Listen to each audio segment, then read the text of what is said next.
사도 바울은요, 본문에서 유대인들이 자랑했던 것이 과연 그게 하나님께 영광이 되느냐, 그럴 수 없느니라, 이렇게 이야기합니다. 23절에 보면은 율법을 자랑하는 내가 율법을 범함으로 하나님을 욕되게 한다. 우리가 자랑하는 것이 오히려 회방거리가 될 때가 많습니다. 하나님은요, 하나님을 자랑하는 것 외에 나를 자랑하는 모든 것은 오히려 하나님을 욕되게 하는 것으로 삼으시는 경우가 참 많은 것 정도가 아니라 100%인 것 같습니다. 오늘 말씀을 통해서 우리는 껍데기만 갖고 있고 겉모습만 번지르한 그 표면적 그리스도인의 함정이 무엇인가, 그리고 그 함정을 뛰어넘어서 하나님이 찾으시고 기뻐하시는 이면적 유대인이라고 하죠. 그런 성도의 삶은 어떻게 살아야 되는가에 대한 말씀을 나눠보고자 합니다. 바울이 왜 유대인들을 비난했냐면요, 유대인들이 함정에 빠졌기 때문인데요. 그 함정이 바로 무엇이냐면 신앙을 아는 것으로 여겨버렸어요. 소유하는 것으로 착각을 했습니다. 당시 유대인들은 자기 스스로를 굉장히 특별한 존재로 여겼습니다. 여러분도 이 시간 특별한 존재라고 생각하세요? 내가 하나님을 믿었더니 특별한 존재가 됐다, 맞는 것 같은 말이지만요, 하나님이 주신 생명과 은혜는 잊어버리고 하나님을 믿어서 생긴 자녀의 결과로서만 의롭다고 생각하고 특별한 존재라고 생각하면 우리도 유대인과 똑같은 선민의식에 빠지게 됩니다. 결혼을 해도 그런 것 같아요. 이 여자가 나의 프로포즈를 받아주고 나의 사랑을 받아줘서 남편이 되면 너무 감사한데요, 남편 된 걸 당연히 이제 여기게 되면 감사함이 사라져버리고 그게 이제 남편이라고 한 선민의식 속에 사로잡혀 버리는 것이죠. 그게 껍데기만 남는 신앙으로 변질되어지는 과정에 있습니다. 오늘 이렇게 호흡할 수 있는 것도 감사하다고 여길 때는 삶의 모든 것이 선물이고 은혜인데, 숨 쉬는 거 당연하지 뭐, 살아있는 거 다 숨 쉬는데, 이렇게 생각하는 순간 껍데기 신앙과 같은 무미건조한 감사를 잃어버리고 감격을 잃어버리는 삶을 사는 것, 박제화된 신앙이라 그러죠. 똑같은 것이죠. 유대인들은 하나님으로부터 선택받은 백성이라고 하는 선민의식, 이 자부심과 모세로부터 십계명 율법을 받았다라고 하는 이 두 가지 자부심 때문에 자기 스스로를 이방인들에 비해서 특별한 존재로 여겼습니다. 목사가 뭐 그리 대단한 걸까요? 그냥 하나님이 저 같은 사람을 구원해 주셔서 하나님이 부족하지만 십자가의 은혜로 구원하셔서 사명 주시고 쓰시겠다라고 할 때는 그 하나님이 저를 사용하시는 그 하나님의 은혜와 일하심이 너무 특별한 거예요. 근데 목사라고 하는 그 타이틀 그 자체가 특별하게 여기는 순간부터 변질되는 목사가 되는 것이죠. 유대인들은 자신이 선민의식이 되었다, 율법을 소유했다, 율법을 받았다라고 하는 이 자체로만으로도 특별하다라고 여겼다라는 것이, 그 결과가 어떻게 되느냐면 24절이죠. 하나님의 이름이 너희 때문에 이방인 중에서 모독을 받게 되는 것이죠. 하나님을 욕되게 하는 것이죠. 그러면서 이들의 삶의 모습을 로마서 2장 21절과 24절에서 사도 바울은 이렇게 날카롭게 지적합니다. 그러면 다른 사람을 가르치는 내가 내 자신은 가르치지 아니하느냐? 도둑질하지 말라 선포하는 내가 도둑질하느냐? 간음하지 말라 말하는 내가 간음하느냐? 우상을 가증히 여기는 내가 신전 물건을 도둑질하느냐. 실제로 음행하지 말라고 가르쳤는데 유대인들이 이방 그 당시 로마 여인들과 간통, 음행을 참 많이 했다고 해요. 그래서 로마에 있는 시민들이 유대인들에게로부터 너의 아내를 지키는 걸 조심해야 된다 라고 하는 말이 나올 정도로 같은 유대인들끼리는 못하는 거예요. 왜냐하면 율법에 저촉되니까. 이방 여인이랑 은밀하게 하는 것은 걸릴 확률이 없으니까 실제적으로 그렇게 유대인들이 이방 여인들과 오늘날로 이야기하면 하여튼 그런 불륜을 많이 저질렀다고 합니다. 그리고 도둑질을 하지 말라고 하는 내가 도둑질하느냐. 그러면서 22절에 우상을 가증히 여기는 내가 어찌하여 신전 물건을 도둑질하느냐. 22절에 보면 나오는데요. 이게 무슨 것이냐면 대표적인 유대인들의 위선을 드러내는 사건인데요. 로마에는 이방 신전이 많았습니다. 기독교로 국교가 통일하기 이전에 로마는 다신교였어요. 근데 이방 신전에 가면은 우상을 금칠을 해놓습니다. 금으로. 근데 이게 자꾸 금이 막 벗겨지는 거예요. 그리고 그 신전 안에 있는 각종 금은보화로 장식이 된 신전의 모든 인테리어들을 막 뛰어가는 거예요. 도난당하는 사건이 벌어지는데 사람들은 유대인이 그렇게 할 줄은 몰랐습니다. 용의선상에서부터 배제시켰습니다. 왜냐하면 유대인들은 철저하게 유일신, 나 외에는 다른 신을 섬기지 말라라고 하는 계명을 갖고 있었기 때문에 유대인들은 우상을 극혐했거든요. 아주 입으로는 막 극혐하는 척을 한 거예요. 그런 유대인들이 이방 신전에 들어오기나 했겠어라고 당시 사람들은 생각했던 것인데 그거를 역이용해 가지고요. 사람들이 아는 밤에 몰래 가가지고 그들은 우상은 싫어했지만 우상에게 쓰여져 있던 금은 좋아했던 거예요. 이게 완전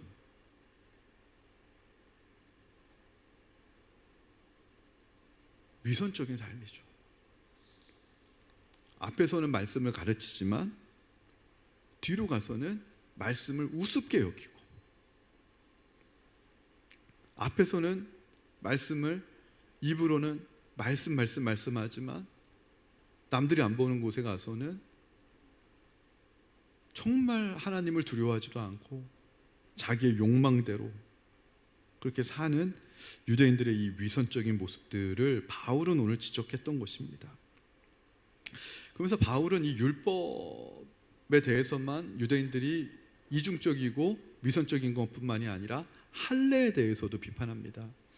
유대인들의 또 자랑거리가 할례라고 하는 외적인 표식이었는데요. 할례 아시죠? 오늘날로 이야기하면 그런 거. 네. 근데 이 할례를 신앙 고백으로 바라봐야 되는데 유대인들은 할례 그 자체가 구원을 보증하는 수표로 여겼다라는 게 문제였습니다. 할례에 대해서 좀 말씀드리면 할례를 제일 먼저 받은 사람은 아브라함이었거든요. 근데 하나님이 아브라함에게 왜 할례를 선물로 주셨냐면 할례를 너가 받으면 거룩하고 의로운 사람이 될 거야 라고 해서 주신 게 아니에요. 할례는요, 아브라함이 가장 연약할 때, 가장 두려움에 빠졌을 때 하나님이 은혜의 선물로 주신 것입니다. 하나님이 아브라함에게 너로 인하여 많은 민족을 일으키겠다, 열국의 아비라는 뜻 아닙니까? 믿음의 조상이 되는 축복을 주겠다고 약속을 주셨는데 25년 동안 이삭을, 약속의 자손을 주지 않아요. 하나님이 여러분에게 복을 약속하셨는데 25년 동안 그 복이 지연된다고 해보세요. 아브라함이 인간이기 때문에 회의감이 밀려오는 거예요. 이렇게 신앙 하나님 믿어봤자 나아지는 것도 없고 하나님 주실 것 같지도 않고 그런 회의감에 빠져 있을 때, 가장 연약할 때 하나님이 나타나십니다. 그리고 아브라함아, 두려워하지 말라. 내가 너에게 다시 복을 줄 것이다. 나는 신실하신 하나님이니 나를 믿어라고 할 때 아브라함이 어떻게 제가 믿을 수 있는데요? 하나님이 아브라함이 좀 연약하구나. 그래서 눈에 보이는 표징을 새겨주시기로 작정하신 게 할례예요. 근데 이 할례라는 게 아브라함의 그 생식기에다가 그 생채기를 내는 거거든요. 피를 흘리게끔 하는 거거든요. 근데 하나님이 보실 때는 하나님의 약속을 신뢰하지 못하는 아브라함의 연약함이 죄였던 거죠. 그 죄를 해결해야지만 하나님의 약속이 아브라함의 삶에 온전히 성취될 수 있습니다. 이거는 신학적이고 영적인 원리가 그런 겁니다. 죄가 해결되지 않는데 하나님의 약속이 우리 삶 속에서 이루어진다면 그건 하나님이 불공평하신 분이에요. 그럼 아브라함이 하나님의 약속을 도무지 100% 신뢰하지 못하는 이 죄를 하나님의 입장에서 어떻게 해결하셔야 됩니까? 구약에는 피 흘림이 없이는 죄 사함이 없다. 죄를 사하기 위해서는 누군가의 피가 필요한 거예요. 그럼 아브라함이 죽어야 되는데 아브라함을 죽일 수는 없는 거죠, 하나님이. 그러니까 아브라함의 그 생식기, 그 생명을 상징하는 거거든요. 생식기에다가 피를 내므로 말미암아 아브라함이 죄에 대해서 죽은 것으로 여겨주시겠다라고 하는 게 할례였습니다.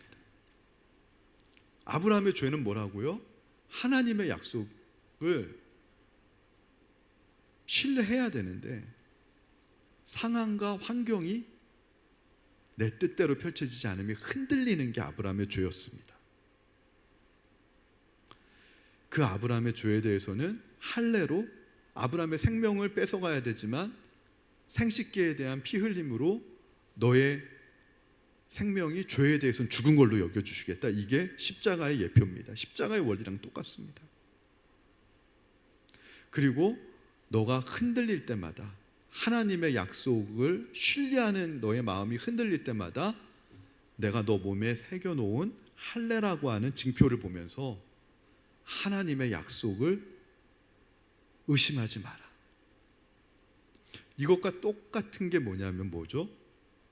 성찬이죠. 예수님께서 포도주를 우리에게 마시라고 할 때 그 포도주는 예수님의 피라고 하셨어요. 피는 우리의 죄사함의 은혜인데 우리가 자꾸 죄사함의 은혜가 흔들려요. 왜냐하면 세상 방식을 가지고 교회 안에 들어오기 때문에 그런 거예요. 세상에서는 우리가 잘해야 되고 열심히 해야 되고 그래야 세상은 우리를 인정해 주니까 왠지 하나님 앞에서 열심히 살고 하나님의 말씀을 규칙적으로 잘 지켜야 모범생이 되고 우등생이 되어야 내 죄가 사해지는 것과 같은 그러한 경향성이 다른 말로 저는 죄성이라고 합니다. 그게 죄성입니다. 죄성의 본질은 그런 거예요. 근데 세상에서요 그렇게 계속 살다가 주일날 1시간 설교 들어가지고 우리의 그 경향성, 그 죄성을 바꿔내는 게 여간 쉽지가 않아요. 그러니까 예수님이 그 자꾸 흔들리고 잊어버릴 때마다 성찬을 통해서 피를 받아 먹어라. 그래서 예수님의 그 피, 죄사함의 은혜를 너의 몸 안에 내가 영원히 너의 몸에서 떠나지 않게 해주시겠다. 살은 말씀이고 언약인데 약속도 너의 삶 안에서 삶 속에서 영원히 떠나지 않게 해주겠다. 우리는 눈에 보이지 않는 것을 믿는다고 하지만 정말 눈에 안 보이면 저와 여러분이 정말 믿을까요? 하나님, 저는 하나님의 축복이, 하나님의 은혜가 눈에 안 보여도 죽을 때까지 하나님 믿겠습니다. 결심은 할 수 있지만 하나님 우리 아세요. 그거 안 되는 존재라는 거. 그래서 그때마다 눈에 보이는 표징을 보여주시는 게 할례고 신약에선 성찬인데, 이것을 하나님은 우리가 어떻게 고백하길 원하냐면 신앙 고백으로 고백하길 원하는 거예요. 예를 들면 솔로몬의 성전 건축이 그랬습니다. 솔로몬이 그 당시에는 지을 수 있을 최대치로 지었던 거예요, 성전을. 근데 솔로몬이 왜 성전을 크게 지었냐면요, 역대하에 보면 나오잖아요. 솔로몬이 볼 때 하나님은 하늘보다 더 크신 분인데, 하늘보다 더 크신 분이 들어갈 성전을 짓는다는 게 애시당초 불가능했던 거예요. 근데 불가능하다고 그거를 그만두는 건 믿음이 아닙니다. 불가능하지만, 그러나 이 성전을 하늘보다 더 크신 하나님을 담을 수 있을 성전을 나의 신앙 고백으로 최대한 크게 한번 지어보겠습니다. 그렇게 크게 져도 하나님 담을 수 없다는 거 솔로몬 알았어요. 하지만 그거 신앙 고백으로 그렇게 나갈 때 하나님 기뻐하신 거예요. 예를 들면 그런 거죠. 우리가 아무리 말씀대로 완벽하게 살려고 해도요, 말씀대로 완벽하게 살 수 없는 거 알아요. 인간의 육신을 갖고 있는 이상 목사가 그렇게 살 수 없는 거 알아요. 하지만 말씀대로 100% 살 수 없다고 해서 그만두면 그건 믿음이 없는 거죠. 그러나 그 말씀대로 한번 100% 살아보겠습니다. 발버둥 치고 최선을 다하는 걸, 그거 하나님이 신앙 고백으로 여겨주시는 거예요. 너의 마음을 내가 받았다. 그럴 때 한량없는 은혜가 우리의 삶 속에서 베풀어지고 쏟아지는 것입니다. 하나님 그것만으로도 영광 받으시겠다는, 우리의 완벽함이 아니라 우리의 마음의 중심을 보시고 하나님 영광 받으시겠다라는 거예요. 근데 바울이 볼 때 유대인들은 할례 받았기 때문에 우리는 의로운 자야, 우리는 이방인보다 특별한 존재야, 이렇게 여기는 것 자체가 너희가 표면적인 유대인이고 위선적인 유대인이고, 예수님이 보면 바리새인과 같은 거죠. 회칠한 무덤과 같고 하나님이 너희를 토해내시겠다, 그런 인생을 살지 말라라는 것입니다. 그래서 25절에 보면 내가 율법을 행하면 그 할례가 유익하나, 그렇죠, 율법을 100% 행하면 그 할례를 자랑하는 것이 유익하겠죠. 그러나 유대인들은 어때요? 율법을 100% 행하지 않고 오히려 뒤로 가가지고는 온갖 음행을 저지르고, 마음으로는 하나님만 사랑한다고 하지만, 우상을 극혐한다고 하지만, 그 우상에게 덮여져 있는 금과 은에 도금된 것들을 다 탐하고, 우상이 주는 재물, 우상이 주는 돈 될 만한 건 다 탐하면서 그렇게 율법을 범하는 내가, 너는 할례를 자랑하지만 무할례 받는 자보다도 더 못한 거야 라는 게 25절의 참 뜻입니다. 해석입니다. 자, 그러면 참된 성표, 증표, 참된 성도가 되는 증표는 무엇인가? 마음의 문제라는 거예요. 주님을 따르는 마음. 근데 여기서 중요한 게 능력이죠. 주님을 따르겠다고 맘만 먹지만 어떤 분들은 능력이 따르지 않는 분들 많이 봅니다. 목회자로서 너무 안타까운 거는 예배 빼먹지 않겠다고 늘 결심하시는데 많이 예배를 빼먹게 되시는 분들 보면 그게 목사는 제일 안타깝고 기도가 나가요. 그러면서 제가 구하는 게 뭐냐면, 저 성도님이 예배를 드리고 싶은 마음은 하나님 아시죠? 근데 예배를 온전하게 드릴 수 있는 능력을 허락해 주십시오. 저는 그렇게 기도합니다. 마음은 원이로되 육신이 연약하다라고 하는 예수님의 말씀처럼, 참된 성도는요, 주님을 기쁘시게 할 능력을 공급받는다라는 거예요. 그게 바로 뭐냐면 29절에 나와 있는데 29절 읽어보면 이런 겁니다. 오직 이면적 유대인이 유대인이며 할례는 마음에 할지니 영에 있고 율법 조문에 있지 아니한 것이라. 그 칭찬이 사람에게서가 아니요 다만 하나님에게서니라. 바울에 의하면 참된 할례는 육체 생식기에다 하는 게 아니라는 거예요. 이제는 예수님이 오신 이후에는 마음에 하라는 거예요. 신앙 고백이라는 거죠. 신앙 고백은 기념하는 거거든요. 자꾸 기념하는 거예요. 이것은 우리의 완고하고 죄된 마음을 성령의 능력으로 도려내고 하나님께 온전히 순종하는 새 마음을 갖게 되는 내면의 변화를 의미하는데요.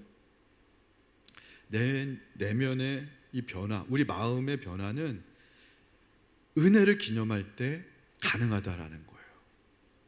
기념하는 것은 사실은 굉장히 중요합니다. 그 기념을 통해서 내 마음을 다잡는 거거든요. 매일매일을 결혼 기념일이라고 생각하는 남편이 있다고 한다면 그 아내에 대한 그 첫사랑이 희미해지지 않겠죠. 잃어버리지 않겠죠. 매일매일이 나는 결혼 기념일이다. 어떤 분은 그러더라고요. 목사님, 저는 매일매일이 생일이에요 그러더라고요. 네? 그랬더니 막 저는 매일매일 주님과 다시 매일 새롭게 태어나서 생일이라고. 근데 그걸 고백했던 성도님이 제가 뒤돌아보니까 제일 은혜 받았을 때 그런 고백이 나오더라고요. 매일매일이 하나님과 일일입니다. 이게 뭐 하는 거냐면 기념하는 거예요. 너희는 나를 기념하라. 예수님이 성만찬 제정사 할 때도 내 살을 먹고 내 피를 마시는 걸 기념하라고 하는 거예요. 죄사함의 은혜를 내 마음속에서 매일매일 기념하고 떠올리고 하나님의 약속이 신실한 걸, 말씀으로 약속이 신실함을 늘 기념하고, 이제 그게 마음의 할례를 받는. 그래서 할례는 마음에 할지니 영에 있는 것이지 율법 조문에 있지 않다라는 게 바로 이 말씀의 의미입니다. 그래서 예수님을 믿고 성령 세례를 받는다는 것은 율법의 의무에서 면제되는 게 아니에요. 구원파들은요, 구원받았으니 이제 죄 지어도 상관없대요. 구원파는 율법으로부터 자유해졌으니 율법 지킬 필요가 없다 그래요. 이단입니다. 율법의 의무에서 면제되는 게 아니고 성령으로 우리 마음이 새롭게 되어서 율법의 요구를 지킬 능력이 생기는 거예요. 고난에서부터 면제당하는 것이 아니라 고난 가운데 속에서도 하나님께 영광 올려드리고 고난을 유익으로 바꿔내는 능력을 받는 거예요. 원수로부터 면제되는 것이 아니고 원수 앞에서도 은혜와 유익, 영적인 유익을 고백하는 능력을 받게 되는 거예요. 감옥에 들어가지 않는 것이 아니라 사도 바울처럼 감옥에 들어가서도 항상 기뻐하고 하나님을 찬송하는 능력을 얻게 되는 거예요. 세상으로부터 회피하고 도망가는 것이 아니라 세상이 감당할 수 없는 믿음으로 하나님께 영광 올려드리는 능력을 공급받는 게, 그게 성령 세례를 받는 거예요. 내면의 변화, 마음의 할례를 받아 우리 내면이 변화되는 거예요. 그래서 이렇게 변화된 사람은 사람의 칭찬을 구하는 인생이 아니라 하나님의 칭찬에 내 인생의 모든 포커스, 시선을 두고 살아가게 된다라는 것입니다.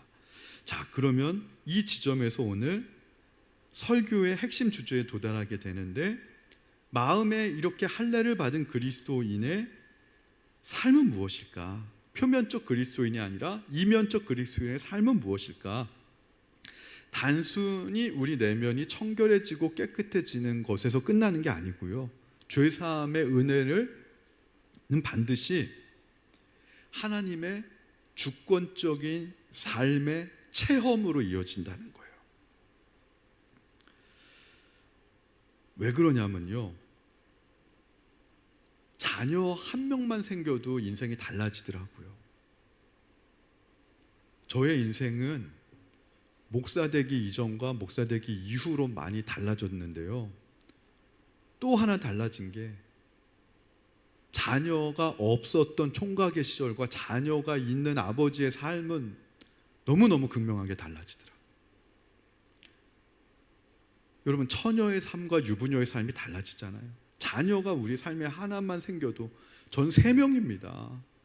3명 생기니까 삶이요 완전히 바뀌었어요. 근데 예수님이 우리의 삶에 들어왔는데 안 바뀌는 성도님들이 계시더라고요. 그건 이상한 거예요. 자녀만 내 삶에 생겨도 내 삶이 온통 변화가 되는데 예수님이 내 안에 들어오셨는데도 그 이전이나 이후나 변화가 생기지 않는다면 내가 예수님을 그냥 손님처럼 내가 지금 아직도 모시고 있는 거라는 거예요. 그 예수님을 모셔도요, 그냥 VIP 손님으로 좀 모시는 경우, 아니면 예수님을 아예 그냥 내 인생의 주인으로 고백하는 경우 완전 달라집니다. 예수님을 나중에 인격적으로 점점 알아가면 예수님과 좀 비슷하게 가다가 이제는 완전 예수님의 종이 될 수밖에 없어요. 우리가 예수님을 인격적으로 알아가면 그 예수님의 인자하심과 사랑하심과 그 은혜 앞에 고개가 숙여지지 않을 수가 없고 예수님께 반하지 않을 수가 없어요. 이런 예수님을 사랑하지 않을 수가 없고요, 이런 예수님을 내 인생의 주인으로 고백하지 않을 수가 없어요. 그렇다는 거, 아직 인격적으로 예수님을 다 못 알아갔기 때문에 그런 거지, 이분은 알면 알수록 사랑에 빠질 수밖에 없어요. 제가 이번 주에 아브라함을 가만히 하나님 묵상하게 하시더라고요. 이제 로마서 3장에 보면 인간의 불의함을 통해서 하나님의 의로움이 나타난다라고 바울이 고백을 해요. 인간의 불의함이 왜 드러나느냐, 인간의 불의가 왜 드러나느냐, 하나님의 의로우심을 더욱더 선명하게 드러내기 위해서 하나님은 인간의 불의를 사용하신다는 거예요. 어둠이 더 짙을수록 빛은 더 강렬해지는 거잖아요. 대비 효과인 것이죠. 하나님의 영광이 더욱더 강렬한 것을 나타내기 위해서 인간의 무능함과 죄악을 더욱더 강력하게 드러내는 것과 똑같은 현상인데요, 아브라함의 인생에서 여호와 이레의 응답 언제 왔는가 생각해 보니까 아브라함이 자기 아들 이삭을 칼로 내려치기 직전에 하나님이 이제 됐다, 그만해라, 그리고 내가 이삭을 대신할 어린 양을 준비했다. 이 여호와 이레의 응답이 언제 왔는가 보니까 아브라함이 이삭을 죽이기 직전이었어요. 근데 예수님의 말씀이 갑자기 떠오르더라고요. 예수님의 말씀이 뭡니까? 마음의 음욕만 품은 자라도 이미 간음한 자니라. 여러분, 아브라함이요, 하나님께 인정받으려고, 하나님께 칭찬받으려고 아들을 죽이려고 했다라는 건, 칼로 내려쳤다라고 하는 건 인간적인 눈으로는 죽이기 직전에 멈춰서 살인죄가 아닐지 몰라도 예수님의 계명대로라면 이미 아들을 살인한 살인죄에 해당이 된다라는 게 깨달아진 거예요. 예수님의 말씀에는 마음의 음욕만 품어도 이미 간음한 자니라. 인간의 눈으로 볼 땐 살인 아니라고 하지만 예수님의 계명대로라면 아브라함 살인한 거 아니에요, 마음속에서 이미. 근데 왜 하나님은 그때 멈추라고 했을까? 여호와 이레의 하나님의 은혜를 극명하게 드러내기 위해서 아브라함의 불의를 우리에게 보여준 사건이라는 생각이 들면서요, 다윗이 생각이 나더라고요. 다윗이 어린 나이에 사무엘 선지자로부터 왕으로 기름 부음을 받았는데요, 평안하게 있다가 왕이 되게 하면 얼마나 좋아요. 그런데 13년 동안 사울이라고 하는 불의한 권위를 통과하게 하시는 거죠. 이 불의한 권위를 통과하면서 다윗이 하나님의 선택이 맞았다, 하나님이 사무엘 선지자를 통해 기름 부은 그 자격을 증명해내고 믿음의 자질을 증명해내는 13년의 기간으로 삼은 게 아니라 13년 동안 다윗이 사울이라고 하는 불의한 권위 앞에서 했던 것은 거짓말이었습니다. 처음에 높성에서부터 아히멜렉 제사장 앞에 가서 거짓말하면서 자기는 살아났지만 그 거짓말로 제사장들 다 죽임당해요. 블레셋의 아기스 왕에 가서 미친 척 연기하면서도 또 거짓말을 하는데 그 거짓말로 한 마을이 다 도륙당해요. 다윗이 13년 동안 이런 사람이었다라는 거예요. 그런데 13년이 끝나고 하나님은 다윗을 영화로운 왕자에 올려줍니다.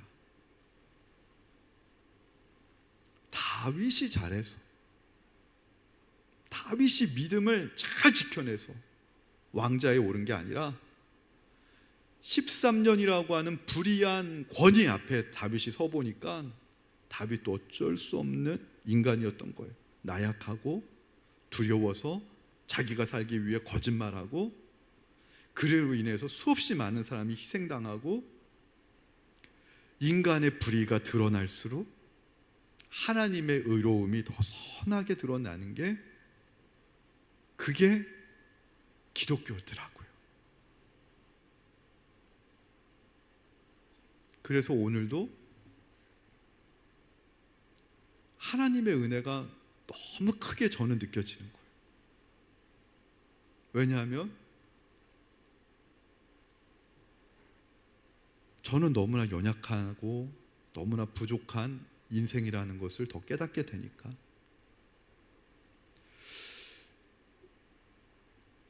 그러면서 하나님이 저를 아브라함과 다윗처럼 다루시는 방법이 뭐냐면, 이삭을 저한테 주시는 거죠. 그 이삭을 제가 칼로 찔러가지고 하나님을 기쁘시게 하려고 하는데 하나님은 막으시죠. 안 되지? 막으시죠. 제가 성도님을 변화시키려고 하는데 안 변화되죠. 막으시죠. 안 되지? 제가 저희 아내와 저희 자녀들을 제 뜻대로 변화시키려고 하는데, 제가 믿는 목사라고 하는 믿음으로 변화시키려고 하는데 칼로 내려치는데 그만하면 됐다. 너 거기서 더 나가면 네가 살인자 돼. 이미 마음속으로는 살인한 거야. 죄는 너가 졌지만 죽는 건 독생자 예수 어린 양 대신 죽을게. 안 되지? 안 돼요. 여러분 성도님들 한 분 한 분이 저는 하나님처럼 보여요. 제가 여러분을 목사로 단위했었지만 목사가 어떻게 변화시킵니까? 그 앞에서 저는 저의 아브라함과 같은 모습, 다윗과 같은 모습, 거짓말하는 나의 모습, 연약한 나의 모습, 하나님을 기쁘시게 하자니 살인해야 되고, 살인을 안 하자니 하나님의 명령을 어길 것만 같고 하는 이 아브라함의 딜레마.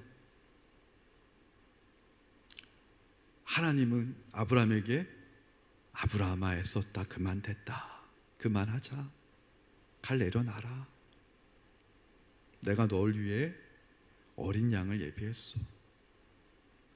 여러분 우리는 왜 우리가 하려고 하죠? 아브라함처럼 이 칼을 왜 못 내려놓죠? 내가 아들까지 하나님께 드리는 이 내 마음, 내 열정이면 하나님을 감동시킬 수 있겠지. 하나님 그런 거에 감동되지 않습니다. 하나님 제일 기뻐하시는 건 칼 내려놓고요, 하나님 내 인생의 모든 걸음을 인도하시는 분입니다. 그래서 요나단과 같은 분을 제 앞에 하나님 붙여주시면, 하나님 요나단과 같은 이 분을 통해서 저에게 이렇게 기쁨을 주시고 은혜를 주셔서 너무 감사해요. 하나님 찬양하게 되고, 때로는 사울 왕과 같은 분을 만나게 해주시면 다윗처럼 제가 연약하고 제가 죄인이군요, 내가 죄인인데도 이렇게 살려주신 하나님의 은혜 또 감사합니다. 그러면서 저의 고백은, 오늘 하나님이 나에게 요나단을 붙여주실지 사울을 붙여주실지 나는 모르지만 그 모든 것이 나에게 가장 필요하니까 하나님이 붙여주신 거라는 거예요. 아브라함이 그거 통과하지 않았으면요, 예수님 못 만났어요.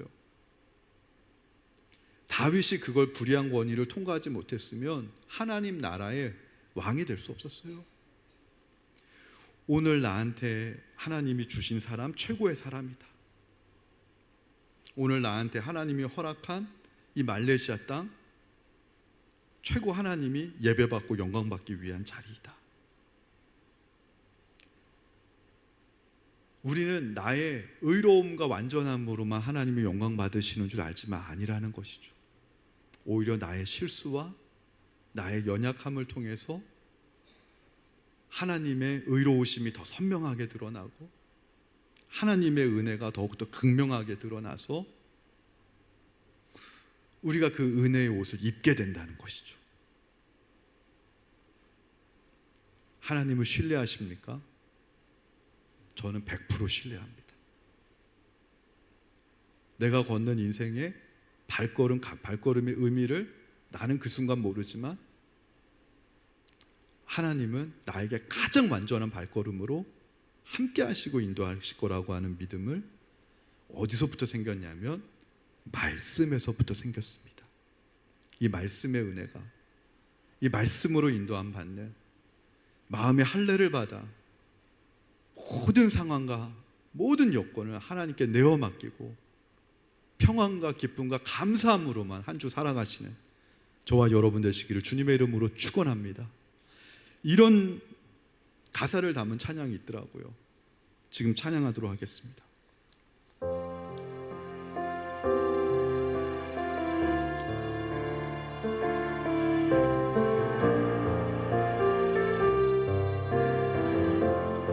주 나의 모습 보내, 주 나의 모습 보내, 상한 나의 맘 보시네, 상한 나의 맘 보시네. 주 나의 눈물 안에 홀로 울던 맘 아시네. 세상 소망 다 사라져 가도 주의 사랑은 끝이 없으니 살아가는 이 모든 순간이 주님의 아멘. 나는 믿네. 주 사랑 내게 있네. 주 사랑 내게 있네. 그 사랑이 날 채우네. 그 사랑이 날 채우네. 주 은혜 내게 있네. 주 은혜 내게 있네. 그 은혜로 주님 날 세우십니다. 그 은혜로 날 세우네. 세상 소망은 다 사라져가지만 세상 소망 다 선포합시다. 주의 사랑은 끝이 없습니다. 사랑은 끝이 없음. 살아가는 지금 매 순간순간이 이모 주 은혜임을, 주 은혜임을 나는 믿네. 나는 믿네. 선포합시다. 주 나의 모습 보내, 주 나의 모습 보내. 상한 나의 맘 다 보십니다. 상한 나의 맘 보시네. 주 나의 눈물 안에, 주 나의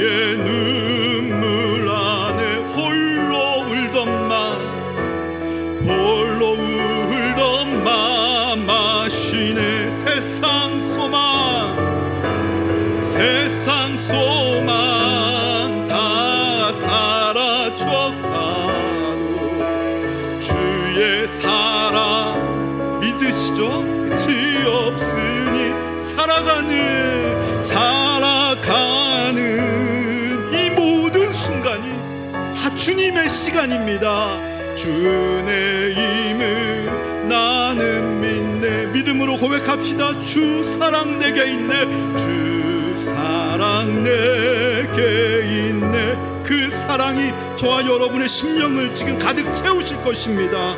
날 채우네. 주 은혜 내게 있네.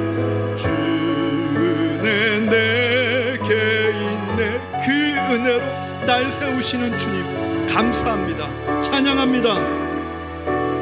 세상 소망 다 사라져가도, 세상 소망 다 그러나 우리에겐 주님의 사랑이 있습니다. 주의 사랑은 끝이 없으니 살아가는 이 모든 순간이 주의 힘을 나는 믿네. 세상 소망 다 사라져가도, 세상 소망 다 사라져가도 주의 사랑은 끝이 없으니 살아가는 이 모든 순간순간이 주님의 은혜의 시간입니다. 주 은혜 힘을 나는 믿네. 아멘.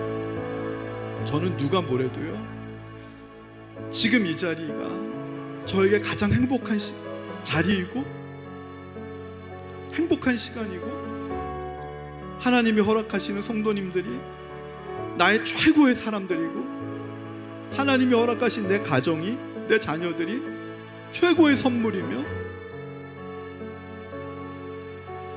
지금 이 순간에 웃을 수 있는 사건이나 울 수밖에 없는 사건도 다 주님의 은혜를 나타내는 사건과 시간임을 고백합니다. 나는 때로는 불안과 염려 가운데 휩싸여 살지만, 그러나 하나님의 은혜와 하나님의 사랑이 끝이 없기 때문에 신뢰합니다. 나를 이곳에 부르시고 세우신데 하나님의 영광스러운 뜻과 사건과 목적이 있을 것이다. 가장 행복한 시간이다. 가장 감사할 수 있는 시간이다. 내가 아직 건강할 때 하나님을 마음껏 찬양할 수 있는 시간, 이 삶을 깨닫게 해주신 은혜가 얼마나 감사해요. 내 뜻으로, 내 계획으로 다르고 이해가 안 돼도 마음의 할례를 받아 하나님을 사랑할 수 있는 능력, 하나님의 말씀을 지킬 수 있는 능력,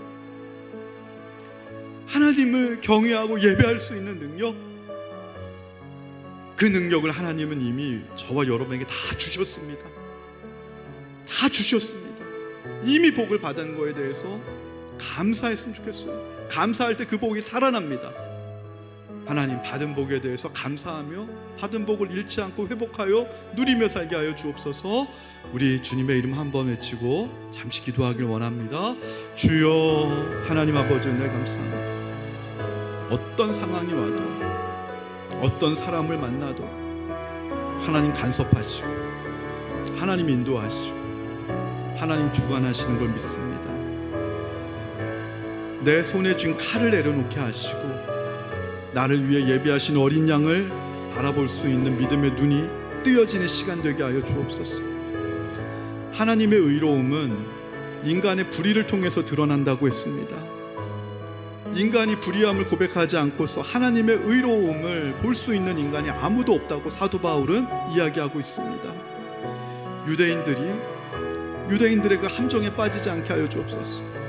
자기가 갖고 있는 것으로, 자기가 손에 쥔 것으로 하나님 자랑할 수 있다고 생각하는 그 착각에 우리가 빠지지 않게 하시고, 내 손에 있는 모든 것을 내려놓을 때에 내가 하나님 앞에 적신 알몸으로 내가 나올 때에 하나님 나에게 은혜의 옷을 입혀주시고 생명의 관을 씌워주시고 삶을 찬양하고 감사하는 인생이 될 수 있음을 알게 하시니 감사합니다.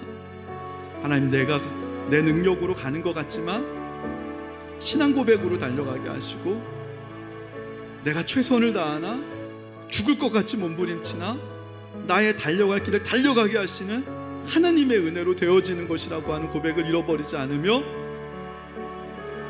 하나님께 영광 올려드리는 인생, 하나님이 주신 기쁨과 평안과 사랑을 잃어버리지 않는 인생, 구원에 대한 비전과 소망과 부흥에 대한 확신을 잃어버리지 않는 인생으로 우리가 살게 하여 주옵소서. 이 자리에 모인 우리 성도님들 모든 하나님의 약속을 이루며 하나님께 영광 올려드리는 인생들이 다 될 수 있도록 주님 축복하여 주시옵소서. 예수님의 이름으로 기도하옵나이다. 아멘. 모두 자리에서 일어나시겠습니다. 여러분은 세상에 나가서 빛과 소금의 사명을 감당하는 주님의 제자가 되시기를 바랍니다. 이제는 우리 주 예수 그리스도의 은혜와 하늘아버지의 지극하신 사랑하심과 성령의 감화 감동하심이 머리끝에서부터 발끝까지 하나님의 허락하심이 아닌 것이 없음을 고백하며 주님만 신뢰하며 살아가길 원하는 사랑하는 성도님들 위해 주님 사랑하고 주님 말씀 지킬 수 있는 새 힘 주시는 능력으로 함께 하시는 은혜가 이제로부터 영원토록 함께 하시길 간절히 축원하옵나이다.